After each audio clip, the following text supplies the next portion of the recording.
et donc elle vibre à l'intérieur, et donc là elle se casse. Puis on s'est dit, c'est quand même marrant ça, cette histoire de résonance. Le bruit de la céramique, c'est quelque chose qui nous intéressait, puis travailler sur des idées de colonnes, et on s'est dit, qu'est-ce qu'on va faire? C'est que finalement on va faire des enceintes, on va faire résonner la céramique, et puis il y a quelque chose qui nous plaît bien, c'est que mettre des haut-parleurs, mettre du son à l'intérieur, un peu haute fidélité, et puis cette idée de contraste avec cette technique complètement artisanale, l'idée qu'on va avoir peut-être du mal à maîtriser les formes là qu'on a générées, donc qui sont là, hein, ça c'est juste avant la cuisson. L'idée un peu d'aléatoire en contraste avec cette technologie haute fidélité. Ça nous a vachement plu. Et puis on va faire résonner la céramique. On ne sait pas quel son, chacune des pièces aura une couleur, aura un son différent. Mais c'est ça qui nous intéressait. Alors peut-être rappeler, puisqu'on parle du territoire, rappeler que Tristan, c'est un jeune artisan, il a combien, 25 ans 27 ans, et il a un parcours assez extraordinaire, puisque je crois qu'il a repris la maison de sa grand-mère. Il a vécu à Paris, il vivait à Paris, donc il s'est reterritorialisé complètement. Oui. Et surtout, ce qui est incroyable, c'est que donc lui-même, il est céramiste, il s'affirme métier d'art, mais en même temps, il a construit ce four. C'est une méthode, c'est un four ancestral qui, je crois, vient de coréen. Il a mis un temps infini, il a eu beaucoup de déboires. Je crois que ça a duré 2 ans.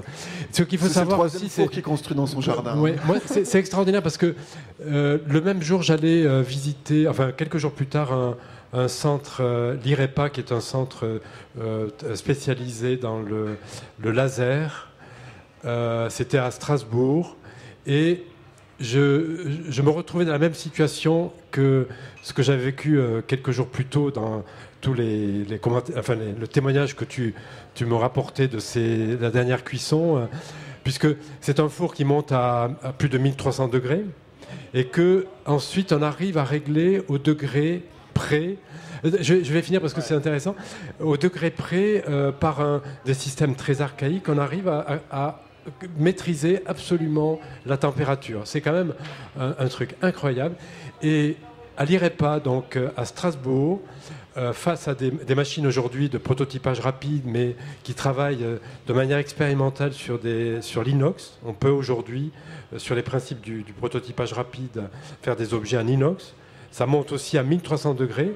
Et on est dans les mêmes aléas, et ils sont obligés de travailler des logiciels à partir de la pratique. C'est-à-dire ils testent quotidiennement, de manière aléatoire, des choses qu'ils vont ensuite, par des algorithmes, rationaliser dans la production. Donc je trouvais que cet artisan qui est dans des techniques on va dire archaïque, se retrouve dans une technicité qui est l'égale de ce que l'on peut trouver aujourd'hui dans les laboratoires les plus pointus. On peut dire, pour l'anecdote, effectivement, il y a cette photo là de ce qui s'appelle des montres, c'est les thermomètres utilisés dans les fours. Et finalement, c'est une technique qui est quand même très précise. Chacune des petites barrettes sont placées à différents endroits dans le four, à l'intérieur du four, et puis on a des petites lucarnes pour regarder pendant la cuisson à quelle température il est. Donc chacune de ces, des petites aiguilles, c'est de la céramique, et ça fond à une certaine température. Mais ça fond, la dernière fond à 1392 degrés. Donc c'est extrêmement précis, quoi.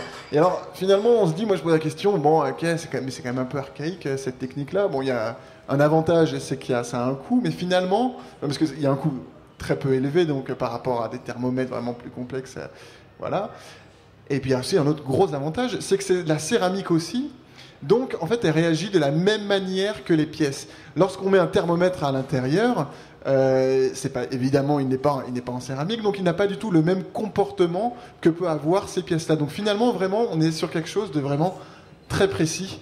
Et voilà, c'est assez étonnant. Alors il y a d'autres choses aussi pour avoir des effets de cuisson, des effets d'émail.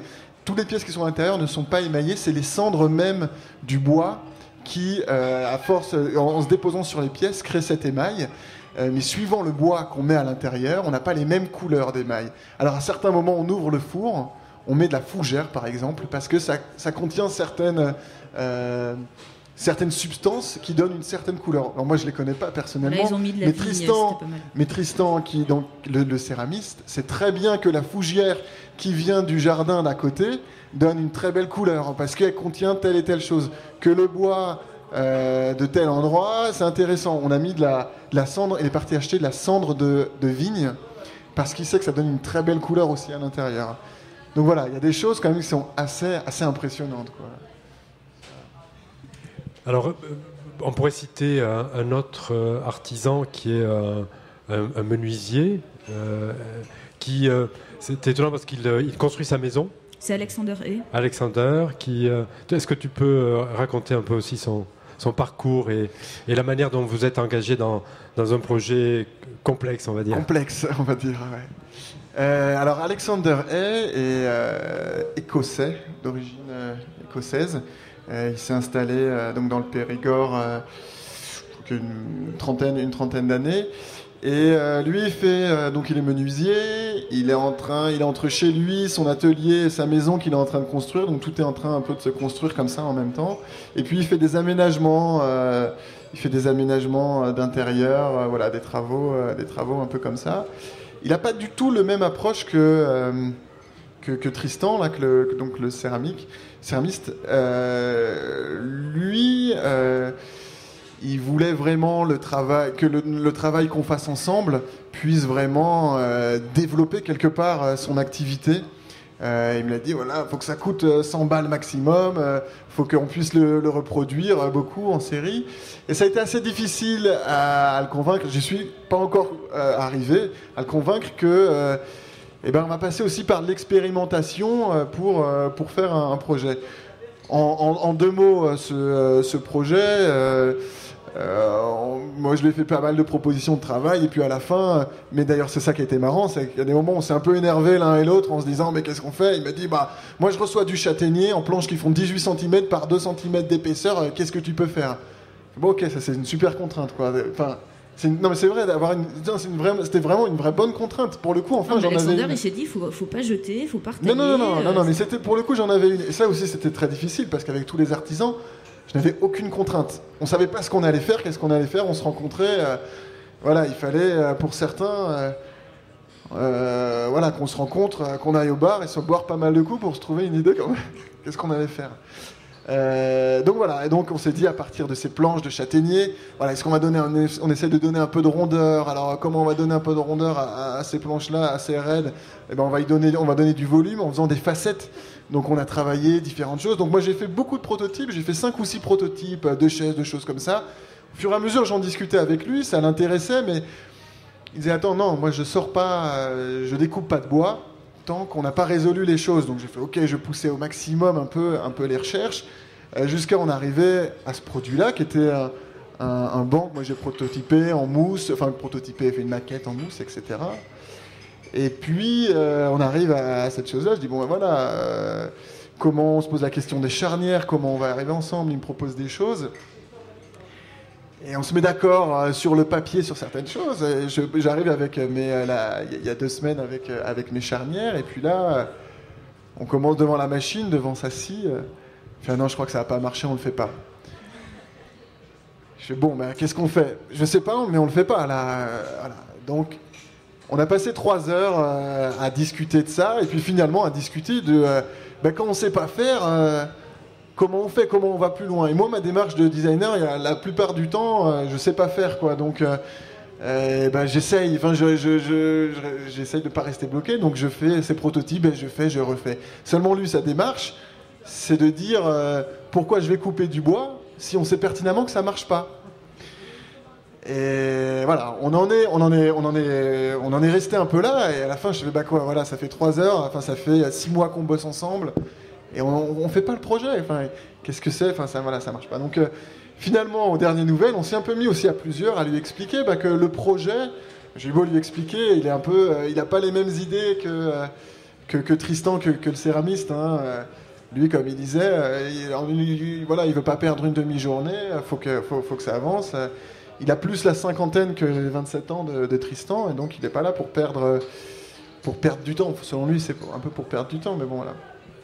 Mais en même temps, c'est ça qui est passionnant dans ces histoires, c'est que c'est là pour le coup des histoires de territoire de compétences, parce que c'est ce que l'on constate dans toutes les résidences depuis l'origine. C'est pas la même chose que pour Tristan, voilà, en fait. Mais pour Alexander, que chaque fois, il y a quand même une recherche d'un territoire commun. Et ça veut dire que le designer, là tu dis, j'ai dû expérimenter en faisant quasiment des protos. Il y a une recherche comme ça par un effort de négociation mutuelle, de trouver le territoire qui va, à un moment donné, permettre de se retrouver autour d'un projet. Et effectivement, ces territoires sont toujours très fluctuants. Et on pourrait même citer la jeune fille qui fait du vitrail. Là aussi, il y a encore une autre histoire. Bon, je pense que on ne va pas toutes les énumérer parce qu'on y passerait la soirée, mais maintenant je voudrais qu'on en arrive à la question qui est quand même essentielle, c'est celle de l'économie, puisque ce sont des artisans aujourd'hui, je crois qu'il y en a plus de 45 qui adhèrent au PEMA, qu'ils ont fait ce choix de s'ancrer dans un lieu avec un métier qui les passionne, mais avec quand même l'incertitude et la méconnaissance des marchés, tant locaux que... Enfin, locaux, ils les connaissent, mais eux, ils ont l'ambition aussi de rayonner beaucoup plus large.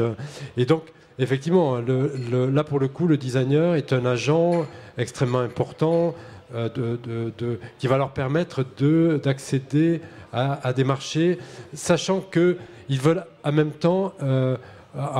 maîtriser une temporalité, parce que c'est des gens qui sont très attachés à une qualité de vie. Enfin, c'est une économie complexe, et j'imagine que pour le pôle expérimental des métiers d'art et pour les institutions qui vous soutiennent, il est difficile